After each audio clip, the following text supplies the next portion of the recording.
ازيكم حبايبي؟ عاملين ايه؟ وحشتوني قوي قوي قوي. النهارده معاكم في قناتي دي حياتي وده شغلي. عاملين ايه؟ وحشتوني قوي قوي قوي. انا طبعا غيرت اسم القناه لان في ناس كتير صعب قوي توصل لها، فانا حبيت انقل لكم حاجه سهله، وربنا يخلي لي امي ويديها الصحه يا رب. النهارده هنعمل معاكم حاجه حلوه قوي قوي وصحيه وتنفع للولاد وتنفع لينا احنا الناس اللي بتعمل دايت. انا كنت تعبانه جدا وفي ازمه، بس الحمد لله بقيت احسن، وبدعواتكم طبعا وبدعوات والدتي ووالدي ربنا يخليهم واخواتي. النهارده هنعمل ان شاء الله معاكم كيكه البرتقال الصحيه. هنعملها معاكم بدقيق الشوفان، سهله وبسيطه جدا ومش محتاجه اي حاجه. الدنيا بسيطه وكل حاجه هنعملها في الخلاط.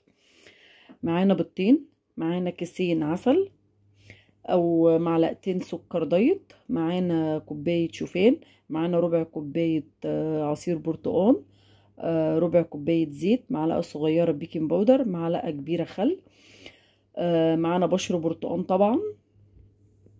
ويلا بينا ونقول بسم الله، وما ننساش لايك وشير ونفعل الجرس. يلا بينا.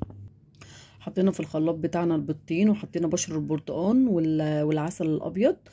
العسل الابيض حلو جدا، انا بفضله في الكيكات والحلويات، وباقي السكر الدايت مفيش منه مشكله. يلا بينا هنضرب بس عشان الصوت بالشكل كده ده كده. هننزل عليه بمعلقه الخل، هنضرب بقى كويس، وهنحط ربع كوبايه الزيت، زيت ذره، زيت جوز الهند، زبده، ربع كوبايه زبده نسيحها تبقى مفيش مشكله برضو. حطينا الزيت بتاعنا، هنضرب بقى كويس جدا. هنحط بقى عصير البرتقال ربع كوبايه، حطينا عصير البرتقال هنضربها بقى كويس. كوبايه الشوفان هننزل معاها بمعلقه صغيره بيكنج باودر. هننزل بقى بالخليط بتاعنا بالراحه، ونقلب بالراحه ما نقلبش جامد.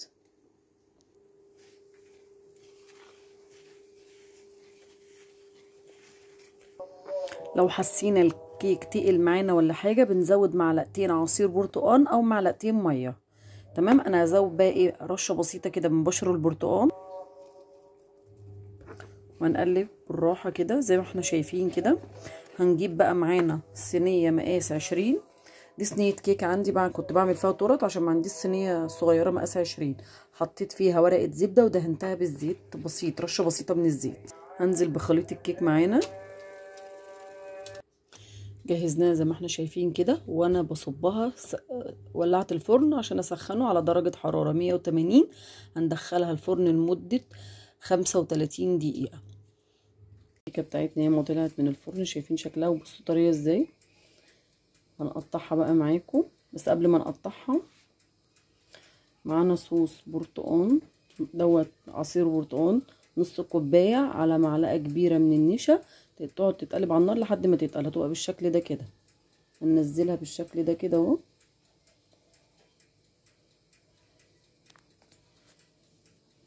ونقطع بقى.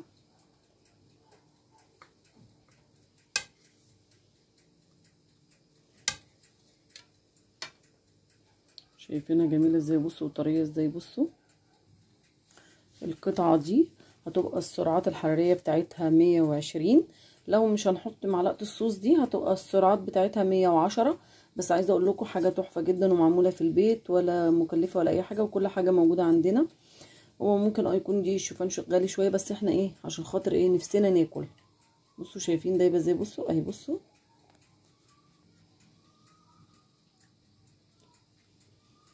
تحفه جدا.